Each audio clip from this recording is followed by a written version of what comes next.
Sabe aquele aperto no peito que a gente engole? A vontade que a gente reprime? O cansaço que a gente silencia em nome de tudo que precisa ser feito? Os sentimentos que guardamos às vezes parecem pequenos diante do barulho da rotina, mas o corpo sente e avisa. Em um cotidiano que não permite pausas, quem consegue escutar?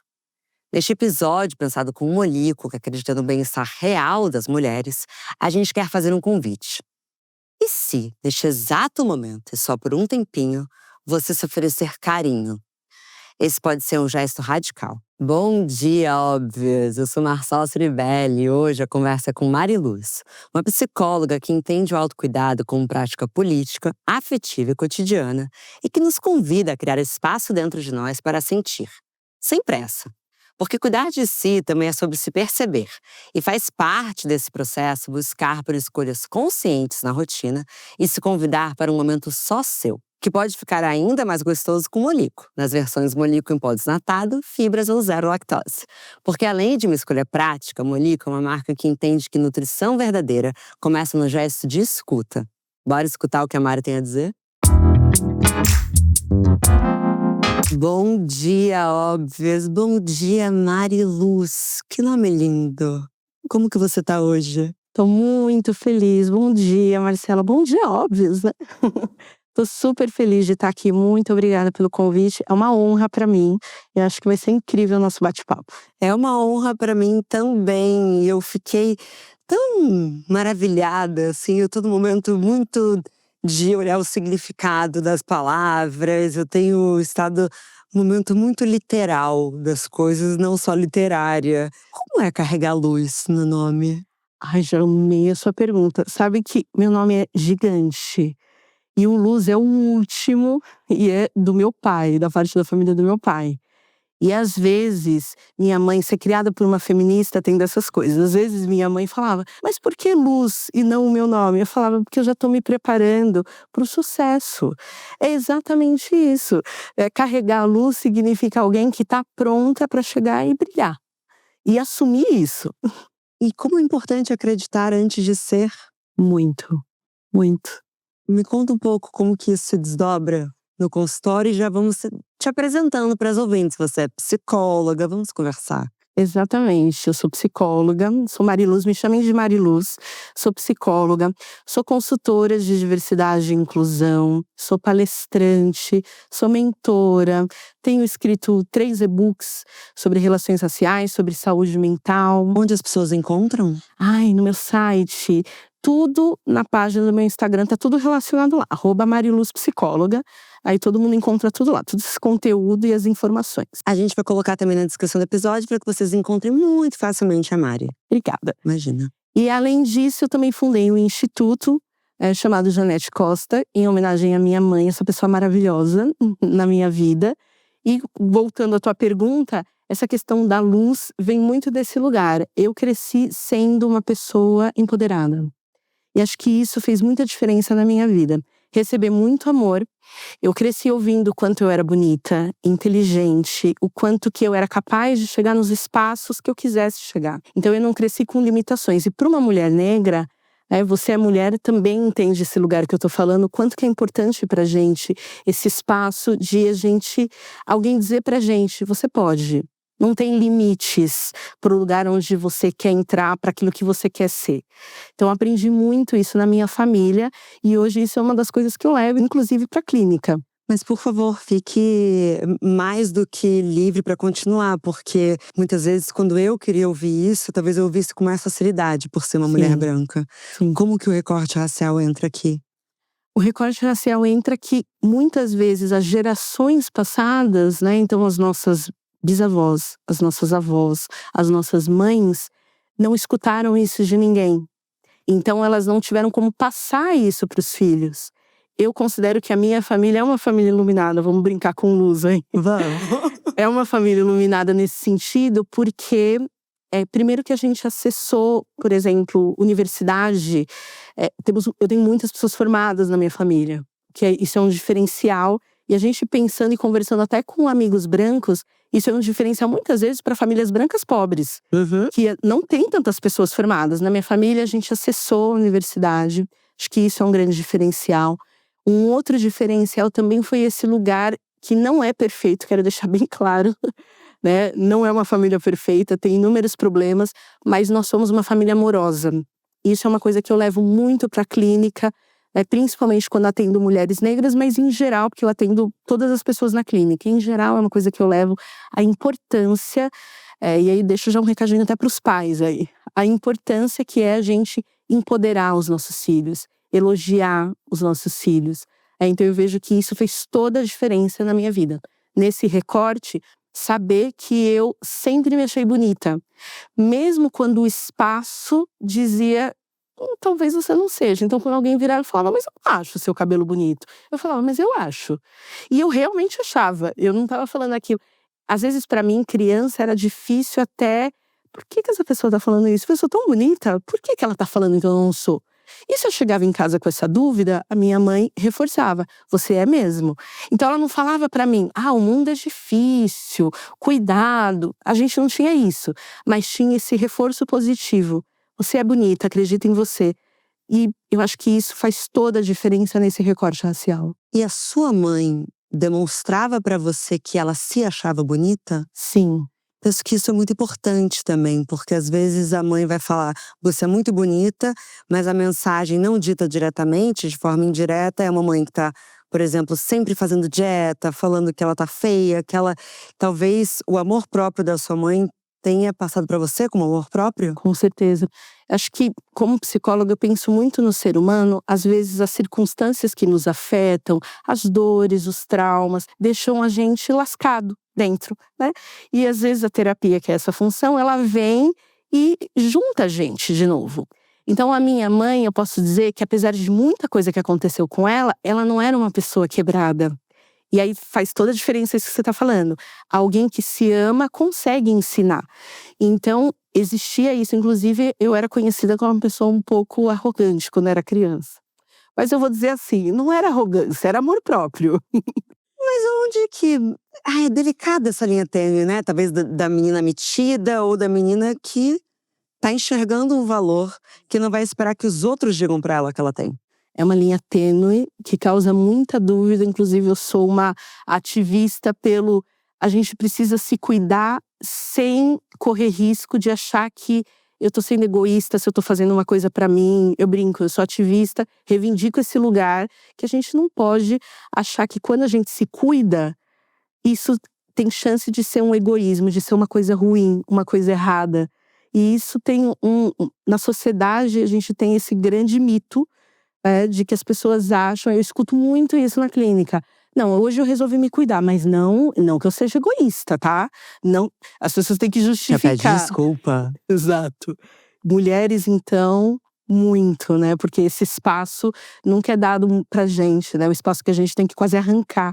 E o quanto é um estado de hipervigilância você falar e na sequência você já pensar, será que eu soei de tal maneira? Será?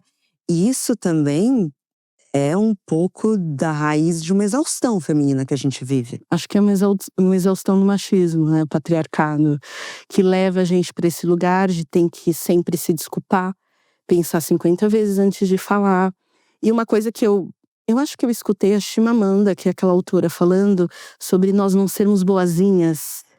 Esse mito, né, de que a gente tem que ser a mulher que fala baixo, senta de perna fechada e se comporta.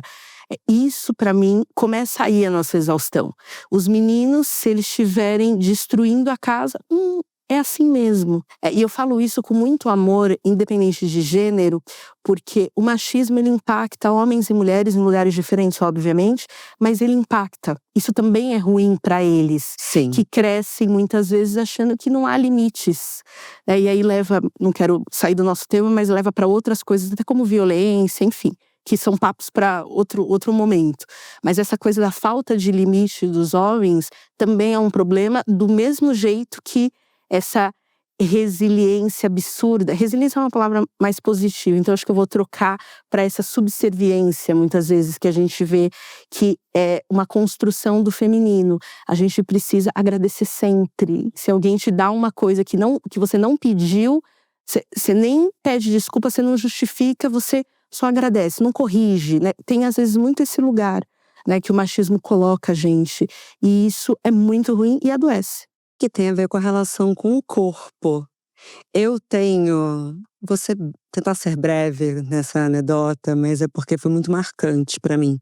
No ano passado, eu viajei com uma das minhas melhores amigas e a gente estava fazendo um passeio que era de barco com um grupo de pessoas e eu cresci ouvindo que eu era muito medrosa. Então eu não sei, às vezes, diferenciar entre se eu sempre fui medrosa ou se sempre me falaram que eu era medrosa. O papel da escuta. Uhum. Só que quando a gente parou no lugar que era uma caverna que a gente tinha que entrar, eu falei, eu vou. E é um dos cortes muito simbólicos da minha vida, todos os momentos em que eu saio da persona medrosa que eu me fui colocada. A água estava muito gelada, eu só sabia que ia ser muito gelada e que eu tinha que dar um mergulho para entrar nessa caverna que prometia algo lindo. Eu cresci na minha vida assistindo outras pessoas irem. Eu era a pessoa que ia ficar no barco falando, ah não, vão vocês, vão vocês. E eu fui uma das primeiras a falar, eu vou. Isso foi ano passado. Calma, não vai, essa história não acaba comigo falando, olha como eu sou corajosa. Não é isso, eu prometo que eu tô chegando num ponto. Entrei na caverna. Quando eu entrei, gruta? Talvez seja gruta ao invés de caverna? Talvez. Deixa aqui nos comentários se você acha que eu errei o nome. Por favor, me corrija se eu estiver errado. Mas eu falo dos meninos. Porque do que eu tô dentro dessa gruta, e de fato, é escuro onde eu tô. É uma coisa linda, uma água cristalina, uma coisa linda. Mas, né, meio… vambora.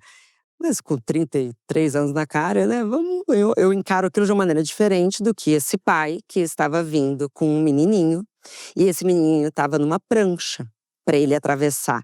E o menininho se esperneava, Mari. Ele se esperneava, ele… Ah, não quero, não quero! O pai… Eu achei aquilo de uma violência. O pai dele faz assim com ele abaixa a cabeça do menino e empurra a prancha. Não foi de uma maneira agressiva, tá? Não é que foi com força, mas ele forçou o menino. E o menino estava falando pra ele, eu não quero, eu estou com medo. E ele continuou chorando na gruta, o choro dele virou um grande de um eco. E, enfim, eram franceses, então… Enfim, por que eu falei que eram franceses? Ah, porque eu não saberia falar em francês. Pare de usar o patriarcado contra seu filho. Só sei que na hora que eu saí da gruta, eles saíram também. E quando o menininho foi ser recebido no barco onde ele estava, o avô falou assim, que é isso? Você agiu igual uma menininha. Ele falou assim, o que é você? A little girl? Uma coisa assim, mas com um desprezo. Primeiro conectando medo à feminilidade. Exato. O que me bateu muito, porque, de novo, eu era uma mulher vencendo meu medo ali. Então, quero dizer que as menininhas entraram na gruta. Ele era apenas um homem, com poucas referências e com medo. E a coisa do corpo que invadiu ele. E aí, eu rapidamente penso naquele livro do Corpo Guarda-Marcas, que é um clássico. Quais são as marcas corporais desse medo, dessas pressões do patriarcado? E como você falou dos homens, me chamou muita atenção, porque essa história ilustra bem o que acontece com os homens também na sociedade patriarcal, né? Muito. Eu não tô aqui sendo só verborrágica à toa. Não, essa história ilustra exatamente essa dificuldade que é para os homens expressarem emoções. Porque quando eles expressam, eles são violentamente, como você explicou, né? Colocam você, dizem pra você, não pode, porque senão você vai parecer mulher. E é sempre nesse lugar ruim, porque todo o apelido feminino, né, tudo que parece mulher é isso. Você parece mulherzinha quando você tá agindo mal, quando você demonstra medo ou algum tipo de fragilidade, nunca é um elogio, é sempre uma crítica, né? Então isso pega pros dois lados, né? Então pras mulheres é isso, somos todas muito medrosas. E até parece, né? Porque ser mulher nessa sociedade, a gente já nasce corajosa. Isso mesmo. A gente já tem que deixar, né, essa mensagem aí. Então acho que para mim essa relação com o corpo é o quanto que não poder ser, não poder expressar, não poder demonstrar massacra os homens. E como eu tinha dito antes, isso muitas vezes se traduz em violência no final do processo. Por quê? Você tem um acúmulo de emoções, essas marcas que ficam dentro do corpo, que muitas vezes são marcas invisíveis, né? Não são marcas físicas, como você falou, não foi uma violência física necessariamente, mas foi uma violência psicológica muito grande. Você está expressando uma emoção e tem alguém dizendo para você: não faça isso, está errado. E se eu ensino isso para uma criança, como eu vou cobrar depois de um adulto? Quando ele ouvir um não de uma mulher numa balada? Ok? Que é isso que eu quero dizer quando eu falo que leva à violência, que às vezes as pessoas não conectam. Se eu não ensinei que quando ele diz não, ele merece ser respeitado, como ele vai respeitar um não? E a gente sempre ouve essa frase na questão da violência que é: ah, mas no fundo ela queria. Ah, quem não quer? Imagina, ela queria. A gente estava lá se divertindo, não é isso que a gente escuta como justificativa? Quem tava se divertindo? Pois é, né? Então acho que essas marcas que você traz do corpo, que inclusive eu acho uma reflexão super relevante assim pra gente fazer essas conexões profundas da importância das emoções e de a gente poder expressar, ter esse espaço de expressar. Então para mim as marcas que o patriarcado deixam tá nesse lugar. Então a gente leva mulheres inclusive ao feminicídio, né, que é a morte por sermos mulher, num lugar extremo, obviamente, no final dessa cadeia toda. E no caso dos homens, a se tornarem agressores. Porque se eu não expressei, se eu não sei como expressar, eu vou gritar, eu vou bater, eu vou dar um murro, eu vou jogar coisas. Porque eu não sei lidar com essa rejeição, com esse não, com esse mal-estar emocional que eu tô sentindo. Então a importância da gente aprender e ter um espaço e ensinar as nossas crianças, que conecta com o nosso primeiro assunto aqui, né? A minha mãe foi lá e me ensinou, né? Sinta-se bonita, sinta-se inteligente. Então, a importância da gente ensinar as nossas crianças pra gente ter adultos melhores. Mas você também escutou. Sim, escutei. Também tem uma habilidade de escuta que acaba por te levar à sua profissão. Com certeza. Você que estava contando para mim antes a gente começar, eu até falei: Mari, você já entrou na pauta do programa. Que você tinha uma preocupação quando estava na faculdade de psicologia, que era não lembrar. Você pode dividir um pouco com as pessoas? Claro, com certeza. Eu tinha, né, um pouquinho dessa noia que era a responsabilidade, porque eu trabalho, assim, desde os 17 anos, eu trabalho muito no lugar de escuta, eu trabalhei em muitas organizações de terceiro setor, com pessoas em situação de vulnerabilidade, assim. Então, essa questão do você poder escutar para não reproduzir violências que essas pessoas passaram em outros espaços, era muito importante. Então, eu acho que eu já estava treinando, apesar de amar falar, eu já estava treinando ali um pouco dessa escuta. Eu fui fazer faculdade um pouco mais velha, então quando eu cheguei na faculdade, eu tinha esse medo de eu não vou guardar as informações. E aí? E aí eu perguntava para todos os professores, eles sempre falavam: Mari, relaxa. Por quê? E essa questão da escuta é um treino. Aliás, deixa eu até uma dica aqui, abrindo só um parênteses, Todos que Marcela. você quiser. Porque às vezes as pessoas acham que essas soft skills, ou seja, essas competências humanas, elas nascem com a gente como um dom, mas elas podem ser treinadas. Então a gente pode treinar competências como escuta, como empatia, como outras coisas. A gente pode treinar a competência humana e essa é uma das funções da terapia também. Eu adorei isso, eu vou querer falar mais sobre isso. Tudo bem, você que manda. E Não, aí? Não. Você. Ah, obrigada. Sentou Então nesse sofá, mandamos. exatamente. Sentou nesse sofá, eu tô aqui apenas pra gente ir aprendendo juntas. Mas sabe o que eu achei legal que você falou?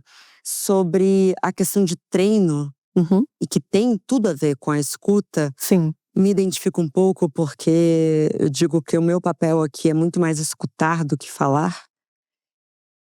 Porque tem a ver com atenção plena, né? Uhum. Muito, muito. É que é um pouco também nessa relação de escutar o corpo, né? Escutar as emoções, né? Escutar o tempo, né? Essa questão da atenção plena, a gente fazer esse exercício de presença que eu chamo, né? A gente se colocar ali presente. Foram todas essas dicas que inclusive os professores me disseram. Com o tempo, você vai ver. Você vai treinar tanto, né? Ficar ali escutando as pessoas e se conectando, porque a minha linha de atendimento, eu sou uma existencialista, é uma linha humanista. né? Temos várias linhas na psicologia. Uma das forças, como a gente chama, é humanista. E debaixo dessa força, desse pacote maior, a gente tem várias linhas que têm características parecidas. Então, eu sou uma existencialista. Então, é como eu enxergo o mundo, como eu vejo as coisas, inclusive como eu formo opinião sobre as coisas. E aí, os professores diziam muito pra mim em relação Só pra a eu isso. entender um pouco melhor. E o Tudo bem. que se diferencia de outras linhas, por exemplo, ser existencialista? Então, ser existencialista significa que a forma como eu me coloco no mundo… tem uma frase que ajuda muito a gente a entender isso. A vida é você pensar entre escolhas e consequências. Então, a minha linha, ela trabalha muito a responsabilidade que você tem perante as escolhas que você faz. Posso dar um exemplo? Claro. Um exemplo clássico que aparece muito no consultório. Nossa, eu tô com muita dificuldade de conversar com meu marido, porque ele não escuta. Nada de atenção plena nessa relação. Ele não escuta. Então, ele me critica muito e ele é o problema nessa relação. Aí, eu vou chegar pra você e vou te perguntar: mas por que você tá casada, então? Porque você tem uma escolha e uma responsabilidade nesse casamento. E uma máxima da terapia: se você tá ali, a única peça do tabuleiro que a gente consegue mexer é você. Seu marido não tá ali. Então, eu não tô dizendo que ele está certo ou que ele não tem que corrigir comportamentos. Mas se você buscou a terapia, a gente vai precisar mexer em você. É sobre você, em primeiro lugar. Então, você vai começar a pensar isso. Mas por que eu tô nesse casamento? Porque um casamento é uma balança, né? Tem coisas ruins, coisas boas, a gente vai balanceando. E lógico que aqui é um recorte de uma relação saudável, né, gente? Importante. Claro. Né? Claro. Então, a gente tem essa balança e aí a gente começa, e daí eu puxo algumas coisas. Então, acho que juntei tudo, mas acho que respondi a sua pergunta. Não, faz todo sentido, porque não pode confundir escuta com obediência. Não é porque a pessoa não tá agindo exatamente como você esperava que ela não tá te escutando. Muito bom. Fazendo um mini exposed meu aqui, recentemente, estava conversando, né, com o meu parceiro e… discutindo, vamos ser sinceros, porque é isso. Bem-vindos ao mundo real. Eu pensei, a gente não tá se entendendo. Será que, se a gente fizer um exercício… Não falei, vamos fazer um exercício, que eu também não sou assim na minha vida pessoal. Vamos cada um falar o que entendeu do que o outro falou?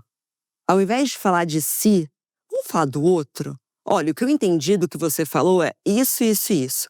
O que eu entendi é isso, isso e isso. Vamos ver se a gente tá se ouvindo? Seria meu conselho pra sua paciente. Você gosta desse conselho? Maravilhosa. Podia ser psicóloga, Marcela. Arrasou. Não, acho que eu tô convivendo muito com vocês. Mas é que chega uma hora que a gente se desconecta. E eu acho que faz parte de quem somos ficar fritando no… Não é isso, não é isso. Mas cada pessoa vai interpretar uma mesma frase de 50 formas diferentes. E o corpo vai acumulando. E aí, queria entrar um pouco na questão do corpo feminino. E, por favor, faça as diversos recortes raciais necessários e outros. Mas como esse nosso corpo, primeiro, a gente não escuta, a gente não aprende a escutá-lo porque ele é cercado de medos e regras antes mesmo da gente ter intimidade com ele. A gente mal conheceu o nosso corpo, a gente já sabe o que pode e o que não pode. E o nosso corpo, ele nos trai. Pelo menos eu me senti muito traída quando eu menstruei. Eu não estava pronta. Eu acho que ele devia ter me avisado antes. E eu acho que no restante da nossa vivência como mulheres, sempre parece um corpo transitório, porque ele pode ficar melhor. Então ele é sempre esse projeto em construção. Então você pode emagrecer, você pode ganhar mais músculo, você pode estar com a pele mais firme, você pode. E ele nunca é. Quando que o corpo começa a dar sinais de que ele tá precisando de mais cuidado e menos projeto? Quando a gente se percebe incomodada, sofrendo. Acho que, nossa, eu amei essa reflexão. Quando a gente percebe justamente que tem alguma coisa que não tá funcionando pra gente. Porque você disse, olha, não me preparei, né, pra primeira menstruação. Porque aí o corpo, talvez ele até dê um sinal, mas como a gente não sabe qual é esse sinal e a gente é muito jovem, e o que a gente escuta? Vai virar mocinha. né? Então esse sinal, que não é o sinal que a gente quer ouvir, porque ninguém vira mocinha quando menstrua, né? Você continua sendo criança ou adolescente, dependendo Sim. da sua idade. E isso vem daquilo que a gente estava falando de gerações de mulheres que também não aprenderam, né? Então eu acho que, respondendo a tua pergunta, quando a gente está incomodada, quando você se sentir incomodada, é o teu corpo avisando que tem alguma coisa que não está funcionando bem. E aí eu acho que tem alguns pontos importantes aí na sua reflexão, também fazem parte desse olhar, né, mais universal para o corpo, que é a gente pensar em sono, alimentação e humor. Acho que esses 3 pontos, quando se eu comia mais e tô comendo menos, ou ao contrário, se eu dormia mais, tô dormindo menos, ou ao contrário, se eu sou uma pessoa solar, né, eu acordo feliz, e aí tô começando a acordar e tudo tá cinza e sem sentido. Acho que são sinais, que às vezes a gente sente até no corpo, mas que fala muito sobre esse lugar das emoções, que mostra que alguma coisa não tá funcionando bem. Eu acho que tem várias coisas que dificultam essa percepção. Te ouvindo falar, acho que uma delas, quando você falou essa frase, né, do corpo e aí eu logo pensei, não é considerado perfeito, nunca, né? A gente tá Nunca. sempre em busca, se tá magra, que tá muito magra, se tá gorda, tá muito gorda, se é isso, é aquilo, né? E não tem só o nosso barulho, né? Tem esse grande barulho externo, e aí entra aquilo que eu falei antes, a gente não ser tão boazinha, né? Ou seja, tão influenciada pela sociedade que diz que você precisa ter, ser ou estar de determinada forma, em determinada caixa, né? Então eu acho que tem a ver com essa cobrança de perfeição que nós somos muito submetidas. E não só estética. Não, aqui a gente tá falando de uma coisa geral, tanto que eu trouxe emoções, trouxe outras coisas. Acho que tem uma cobrança estética clara, muito grande, uma pressão estética. E a estética, eu não tô falando nem só dessa questão gordo ou magra, mas é isso, né? O que eu já fiz de procedimento. Eu escuto muito isso, porque eu tenho 41. Olha, uma revelação, eu nunca falo pros meus pacientes. Uma grande revelação. Eu tenho 41. E aí, eu fui fazer o exame esses dias e a pessoa falou pra mim: "Ah, mas você não tem mais de 27, né?" Fazia anos, inclusive, que eu não ouvia isso. Eu falei: "Nossa, 27, obrigada, faz tanto tempo, né, meus 27, faz tanto tempo". Mas eu acho que tem isso, assim, né, quando eu falo: "Ah, talvez eu esteja velha", aí eu escuto: "Coloca botox". Aí eu falo: "Olha minha pele, você Não é realmente acha?" possível. Então, tudo bem, se eu perguntar pra uma dermatologista, eu até entendo, né, mas pra outras pessoas, botox? Mas é isso, né, não importa se você precisa ou não, 40 anos, né, botox. E assim, gente, com todo respeito, se você gosta de botox, use botox, né, não é nada contra o botox, não é nada contra procedimentos estéticos. Mas é essa reflexão que eu acho que a gente quer promover aqui, que é essa pressão pela perfeição. Não pode envelhecer, não pode isso, não pode aquilo, né? Seja sempre a sua melhor versão em todos os sentidos. Que não chega, porque o melhor sempre Nunca. pode melhorar. Exato. Então não é a versão que você se sente confortável, a versão que você se sente feliz, a versão que dorme bem. O sono, pra mim, talvez seja o melhor dos termômetros da nossa saúde mental. Uhum. Pra mim é muito claro que quando eu não tô bem, eu vou dormir mal, ou eu vou acordar no meio da noite, ou eu vou ter dificuldade pra dormir. Mas geralmente quando a gente fala sobre, então, vai lá e se torne melhor, então você tem que começar a correr. Se você tá dormindo mal, você não vai conseguir correr, ou você vai correr muito mal. É. Quais outras armadilhas você acha, Mari, que a gente tá entendendo como bem-estar, quando a gente poderia estar mudando o foco pra outros pontos da nossa vida? Amei essa palavra, armadilhas. É exatamente isso, né? É exatamente isso. Exatamente isso. Tropeçou, opa! É, são armadilhas. Eu acho que a maior armadilha é a gente tentar viver uma vida que não é nossa. É tentar se encaixar num lugar que não é o seu. Eu escuto demais isso na clínica, né? Poxa, eu não consigo fazer atividade física. Eu sigo fulano e ela acorda 4 da manhã e corre 300 quilômetros. E 6 da manhã ele está comendo lá um ovo com chia e não sei o quê. E eu não consigo ter isso. Então, como eu vou ser feliz? Como eu vou alcançar meus objetivos? A gente precisa ajudar as pessoas a entenderem que você precisa adequar as coisas à sua realidade. E isso vem do autoconhecimento. Eu preciso saber quem eu sou, o que eu tenho, quais são as minhas condições financeiras, sociais, emocionais, quais são as minhas disposições. Às vezes a gente corrige isso em uma sessão, quando eu digo: que horas você gosta de acordar? E a pessoa fala pra mim: eu posso acordar 8h30. Tá bom, acorda 8h30 e vai pra academia. Aí a pessoa tá 1 ano na academia e ficou 10 anos chorando e triste porque não conseguia. Porque na crença dela, a armadilha pra ela era: eu tenho que acordar às 5h.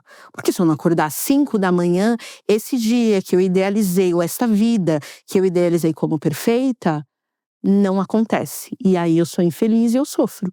Nossa, isso, claro, é sobre também se permitir, porque você tá falando de uma pessoa que pode fazer isso. Por isso eu usei isso.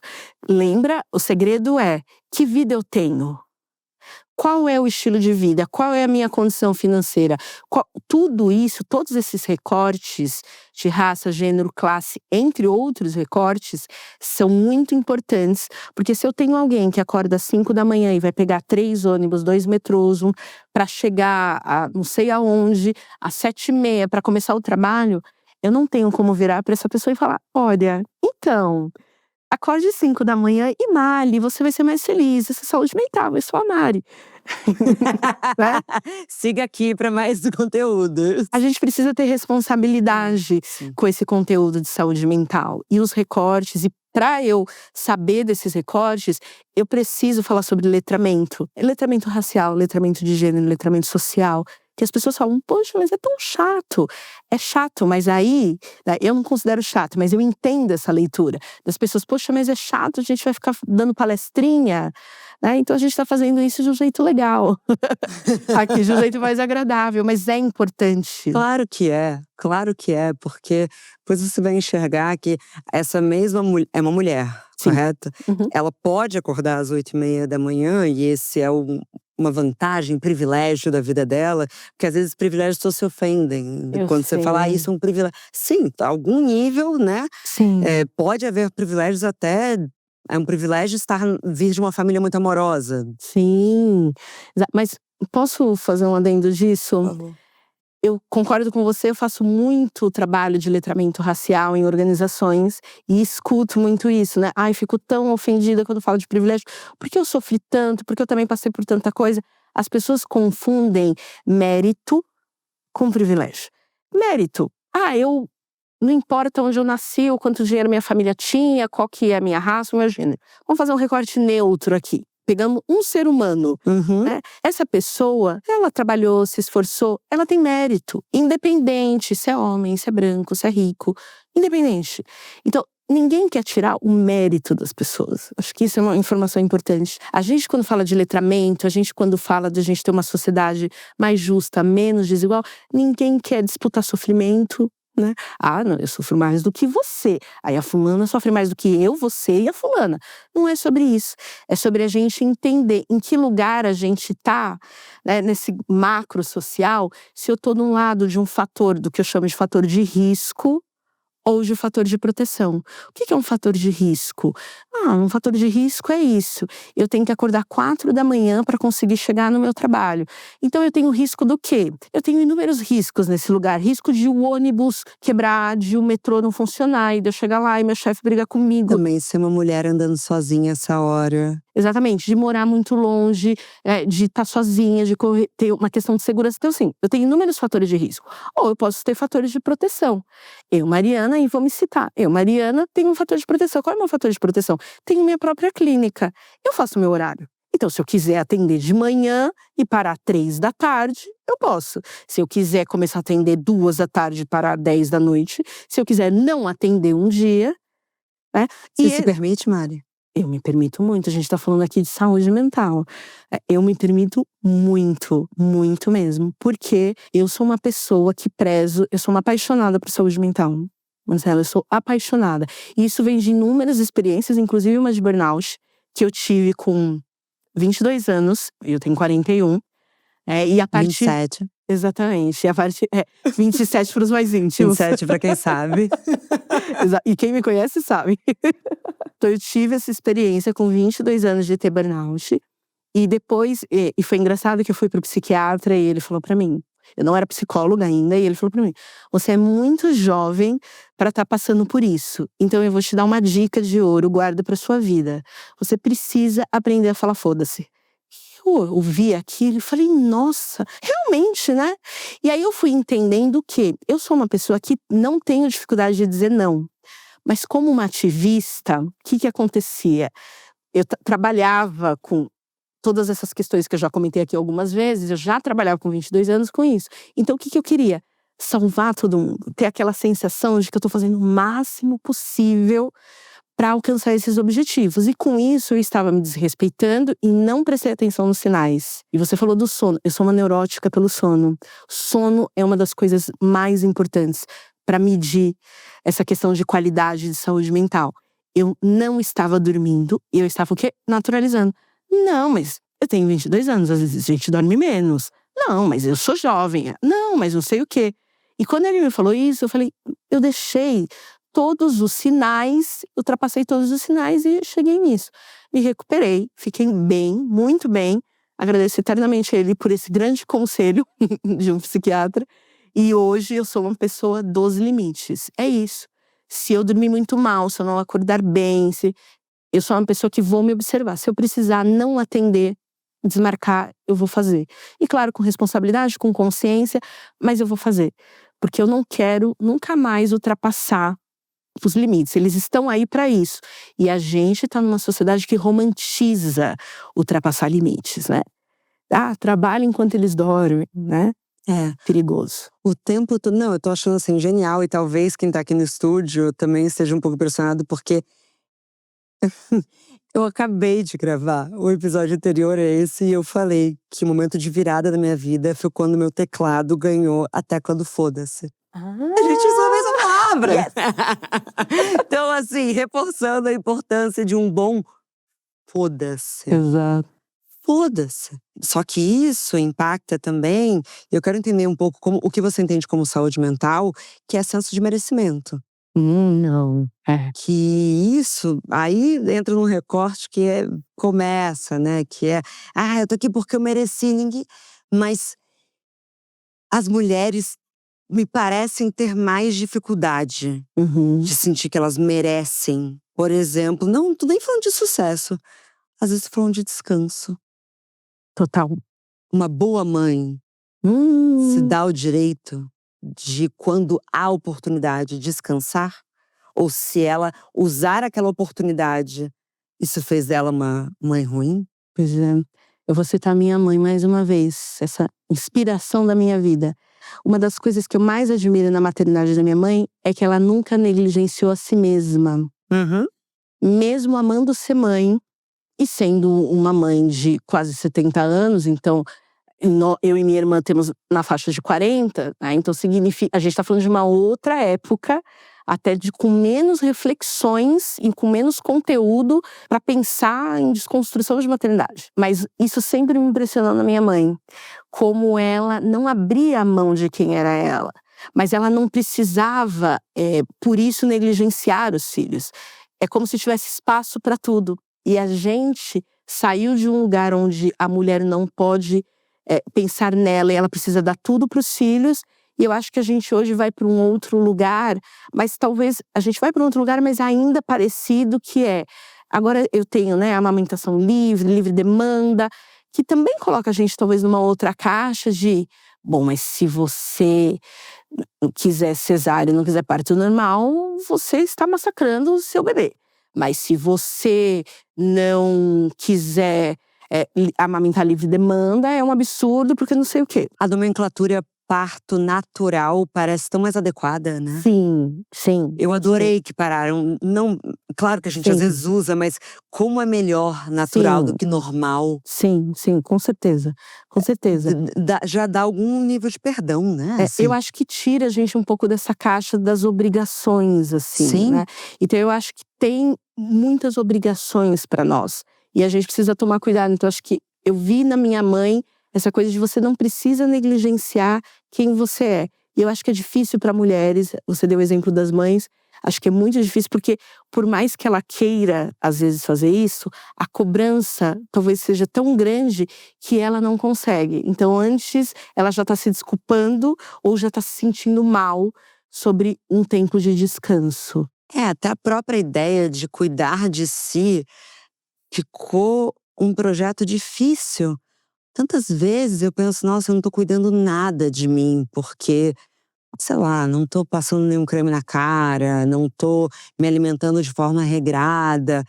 Mas será que cuidar da gente também não tá no que a gente pode fazer agora?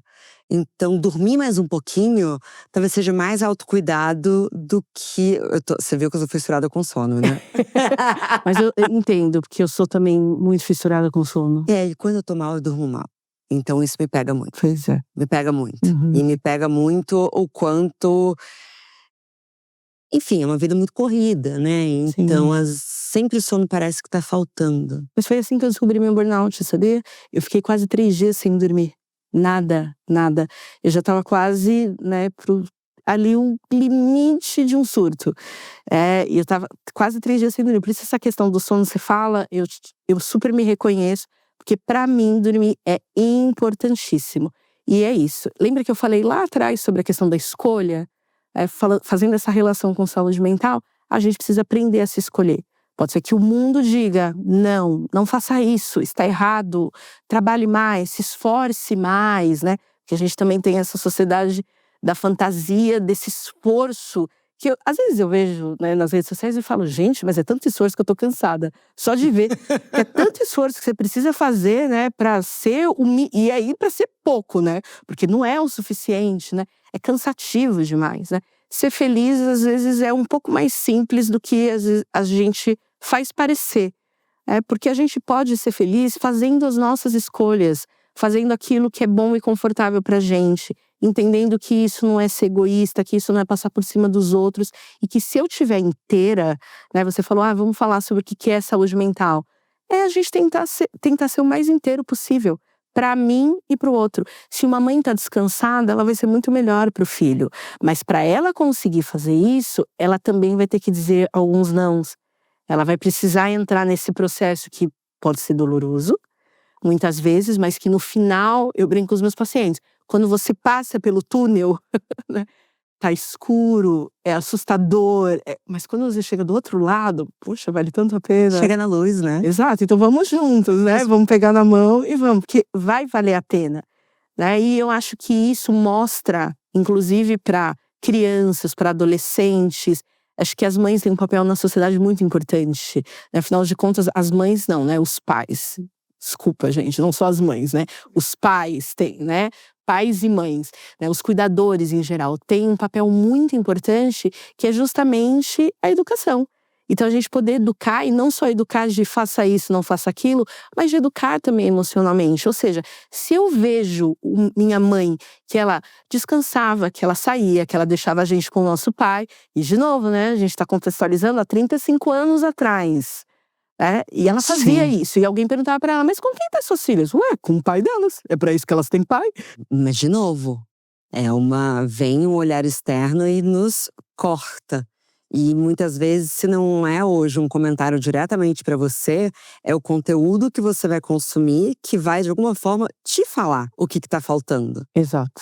Porque quando você vê: acompanhe um dia comigo", muito provavelmente dali você vai sentir ou que o seu trabalho é um saco, ou que todo mundo trabalha mais que você, que todo mundo se cuida mais que você, todo mundo se alimenta melhor que você. E aí viram essas é insustentável, essa que é a verdade. Por isso que eu acho que a escuta acaba voltando aqui, porque é a escuta de si. O que Uhum. vai me fazer melhor Exato. agora? Vai me fazer melhor eu ter uma consistência com uma dieta restritiva, porque eu quero chegar a um corpo, vamos dizer assim, alguém que está com um corpo saudável, mas que está mudando exclusivamente por estética, porque acha que aquele corpo vai trazer mais saúde mental para ela. Aí ela deixa de sair com os amigos para não comer alimentos, sendo que talvez Uhum. o melhor que ela pudesse fazer pela saúde mental dela seria estar com os amigos. É. A gente estragou tudo? Essa é a definição de saúde mental da OMS. Tô falando que você podia ser psicóloga? É verdade, mas essa é mesmo a definição de saúde mental da Organização Mundial da Saúde. Ou seja, você conseguir trabalhar, sair com os amigos, se relacionar com a sua família, ter boas relações amorosas, comer bem, dormir bem, tentar fazer as coisas naquilo que a gente chama de, entre aspas, equilíbrio. E aí, quando eu falo isso, as pessoas falam, mas impossível. Mas é isso, a Organização Mundial da Saúde não está dizendo faça tudo perfeitamente bem. Ela está dizendo considere todos esses fatores e tente derrubar pratos que você escolha.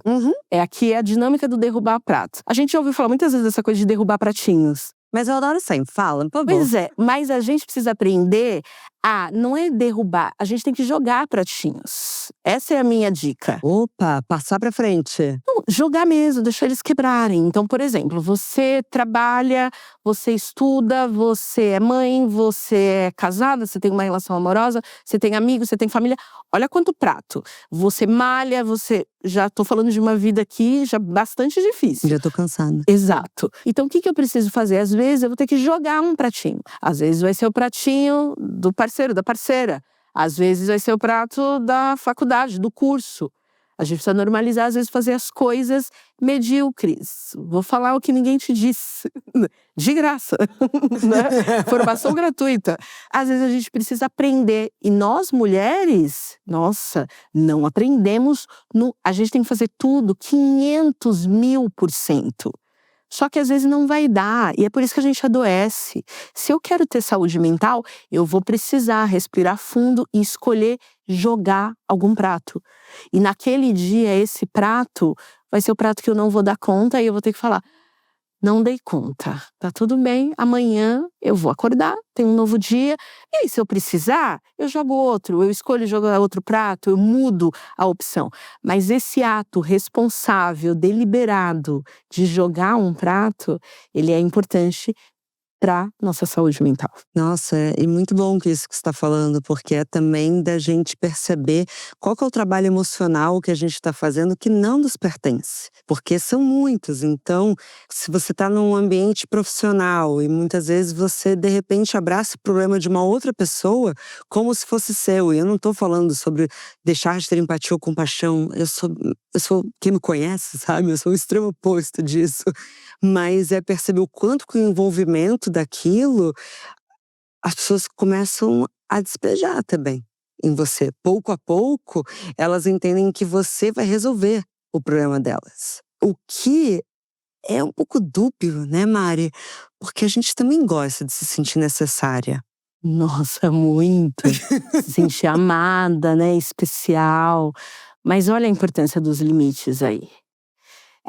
Eu concordo 100% com você. Todo mundo quer receber isso, né? Receber esse afeto, essa atenção, saber que a gente é necessária, que a gente é importante.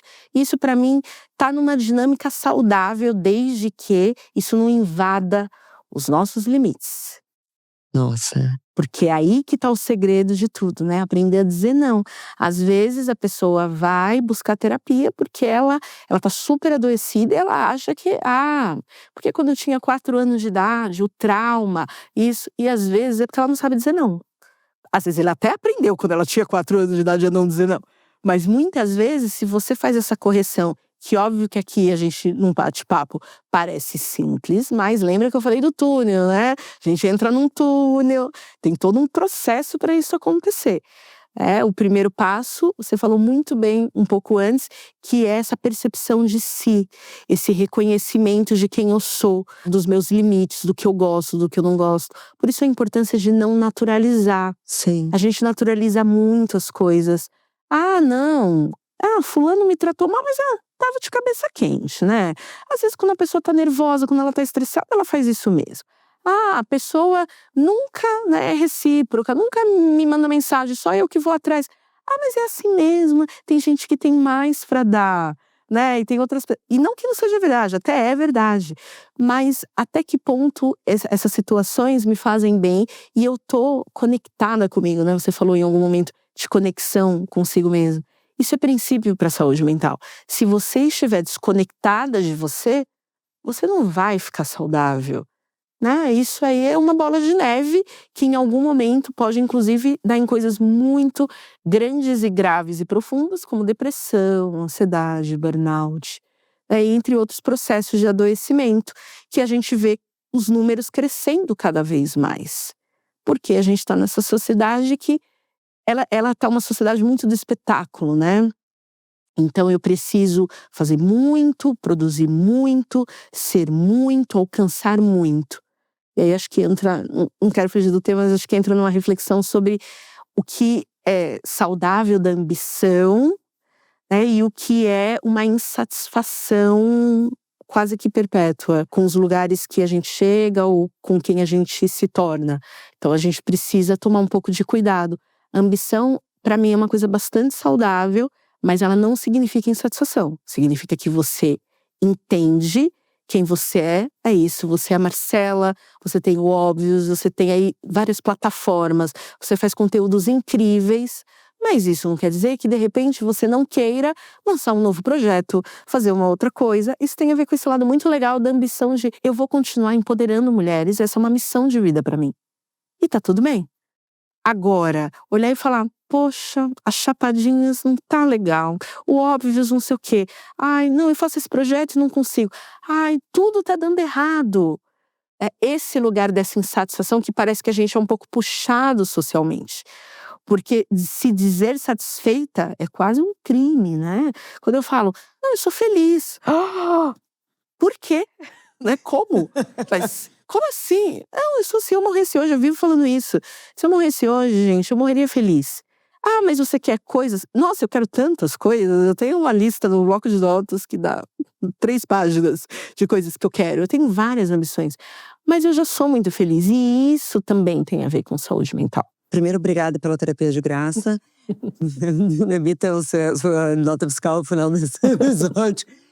Mas talvez também tenha a ver com se permitir sonhar, mas ter prazer e bem-estar no processo. Porque eu acho que é um pouco daquele mito de semana que vem vai estar mais calmo. Semana que vem eu começo a fazer tal coisa, porque mas quando eu tiver tal coisa, quando? E aí vai postergando algo. O corpo não entende que você tá dormindo mal porque você tá num período de lançamento de livro. Ele vai te cobrar igualzinho. O corpo, ele não tá ouvindo essas justificativas dessa sociedade ou do seu contexto de trabalho, amoroso, que seja. O corpo vem e atravessa. E é aquela coisa, a notícia é péssima, mas realmente dormir cedo, se alimentar bem e fazer exercício faz muito bem. Faz muita diferença.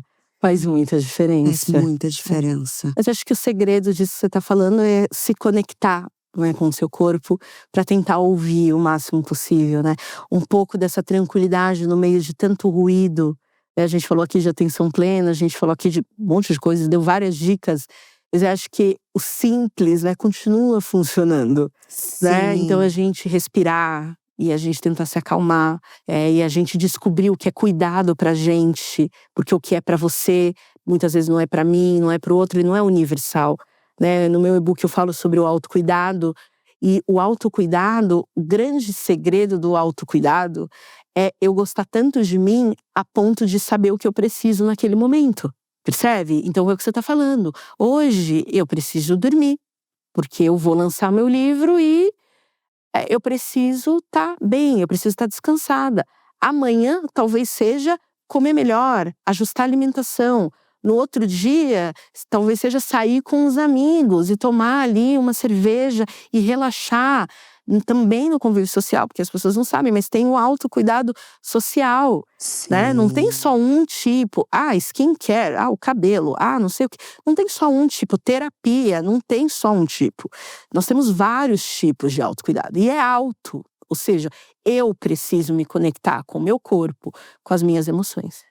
Porque é muito difícil se conectar com isso quando parece que a gente tá sempre um pouco anestesiado. A gente tá nesse momento muito mental, então com muito estímulo mental. Eu tô falando muito sobre telas e redes sociais, com esses conteúdos rápidos e dopaminérgicos, né? Que é como chamam, que é essa dopamina instantânea, instantânea, instantânea. E todos os prazeres que você citou aí, exige um mínimo de esforço físico. Uhum. Quantas vezes eu tô morrendo de preguiça de ir de fato no jantar que eu marquei com os meus amigos. Mas aí eu volto pra casa e falo, putz, que bom que eu fui. Entra até sexo nessa história, né? Com Quanto certeza, tempo você tá casada? sexo, né? Quase 10 anos. Às vezes não dá preguiça. Claro que dá. Às vezes. Pra mim, quem não tem preguiça é porque casou ontem. Eu acho que dá muita preguiça, mas aí entra aquilo que eu falei da escolha. E no caso de uma parceria, né, saudável, comunicação. Meu marido, ele brinca também, às vezes ele fala: eu tô nos meus dias, amor. E importante isso, né? Os homens também podem dizer não, né? Porque a gente tem essa sociedade que parece que a gente, nós somos seres assexuais, né? A gente não tem necessidades, desejos, tesão. E já, né, os caras não conseguem controlar, né? É um desejo desenfreado que justifica tudo, qualquer atitude. Então é importante também a gente. É muito Nossa, importante falar como é sobre isso. importante você falar sobre isso, Mari. Eu tô tão feliz que você veio aqui. Que bom. Porque, você vê, eu adoro, né, quando as conversas voltam, porque a gente tá falando de novo como o machismo afeta os homens. Sim.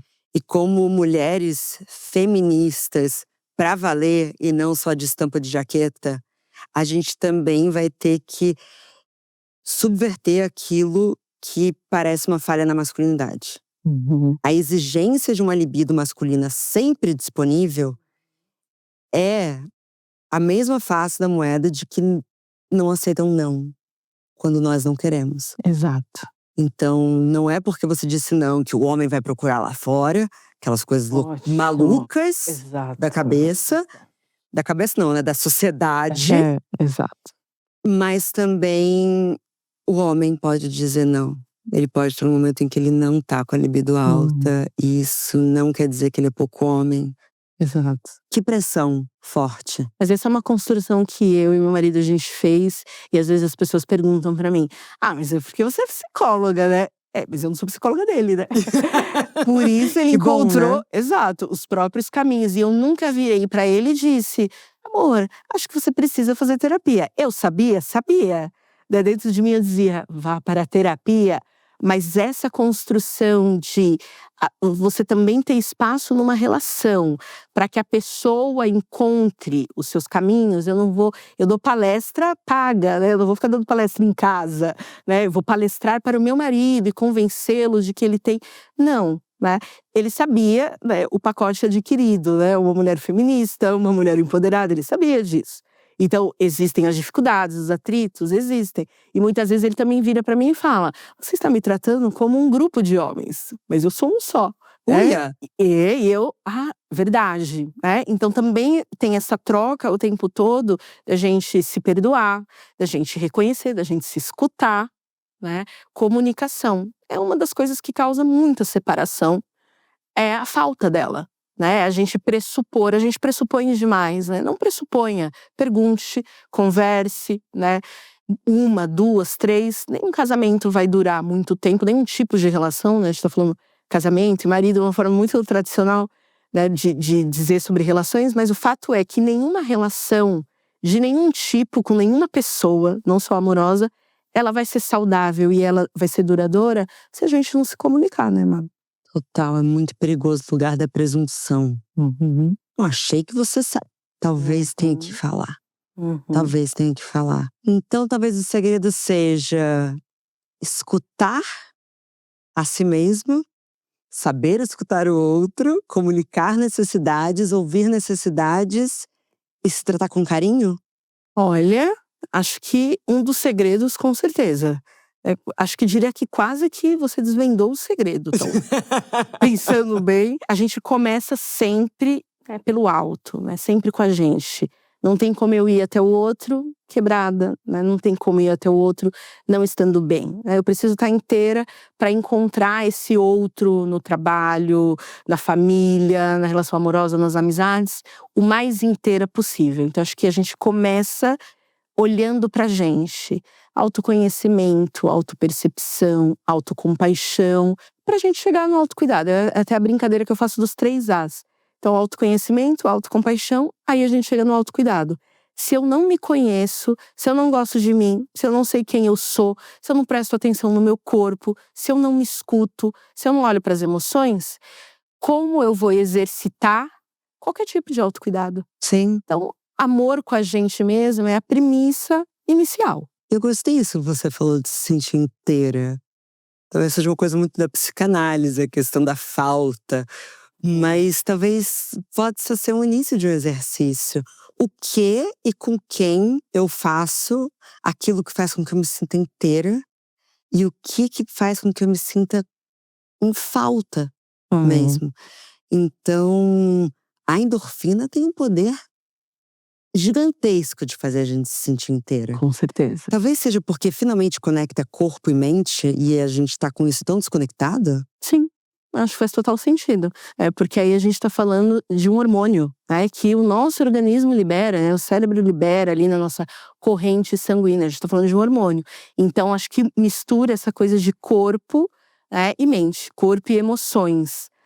Eu acho que você falou da psicanálise da falta. Você tinha me feito a pergunta lá atrás, que eu acho que nem respondi direito, mas aí a diferença da linha, né? A psicanálise vai olhar muito o mundo a partir desse lugar de falta, a partir de um lugar talvez mais de… Não tem como você se olhar inteiro, não olhar para dores lá do início da tua vida, coisas que determinam um pouco mais você. A minha linha, ela é nada determinista, ela é um processo de construção. Então, se você não aprendeu alguma coisa na infância, e você pode falar, poxa, a Mari falou da família dela, aí fica fácil, né? Ai, a mãe amava, e o pai não sei o quê, ai, que chuchuzinho, né? Então aí ela se tornou essa pessoa empoderada, mas eu tô ferrado. Minha mãe, meu pai, os tios, não sei o quê. Mas hoje você é adulto. Você pode, né, assumir essa responsabilidade e não se perceber só como alguém que falta, mas olhar para o que eu posso fazer para preencher parte desse lugar. Isso também tem a ver com autoconhecimento e autocuidado. Então eu vou me acolher por aquilo que eu não tive. Eu posso lamentar, tá tudo bem, né? A terapia permite isso. Se lamente, chore, deita lá em posição fetal. Tá tudo certo. Mas eu, Mariana, vou virar pra você daqui a um tempo e vou falar: tá bom, Marcela, já fizemos isso, mas e aí, agora? O que você vai fazer com isso? Isso é muito interessante, porque quando você fala TCE, é dar pra gente o carinho que talvez no restante do dia a gente não vai receber. Porque é muita batalha, né? E se perceber que você é a grande responsável por se dar esse carinho. A gente fala muito de responsabilidade afetiva. Ai, fulano não teve responsabilidade afetiva. E eu sempre questiono, mas e você? Você teve com você? Porque é importante isso. Não, vamos falar sobre isso agora. O que seria ter responsabilidade afetiva consigo mesmo? É exatamente esse lugar que a gente tá falando, que é assumir os seus BOs, falando português, claro. Então, eu fui impactada profundamente na minha vida por pessoas que me trataram mal, por falta de afeto, por rejeição, por traumas, por violência, por coisas horríveis. Mas em algum momento, depois de eu passar por todo esse processo em que eu vou olhar para tudo isso, nomear, reconhecer, chorar, lamentar, eu vou precisar respirar e falar: tudo bem, Mariana, mas você tem 41 anos, então agora você vai pegar tudo isso e usar como um trampolim para o seu próximo passo. E qual vai ser? E não é que depende só de você, eu quero deixar bem claro que não tem a ver com a gente individualizar. Aqui é uma linha, essa linha que eu tô falando, a gente considera, né, não só o indivíduo, a gente considera o entorno, a gente considera o que aconteceu com aquela pessoa, a gente considera as possibilidades dela, lembra que eu falei, né? Raça, gênero, classe, os recortes, a gente vai considerar tudo isso.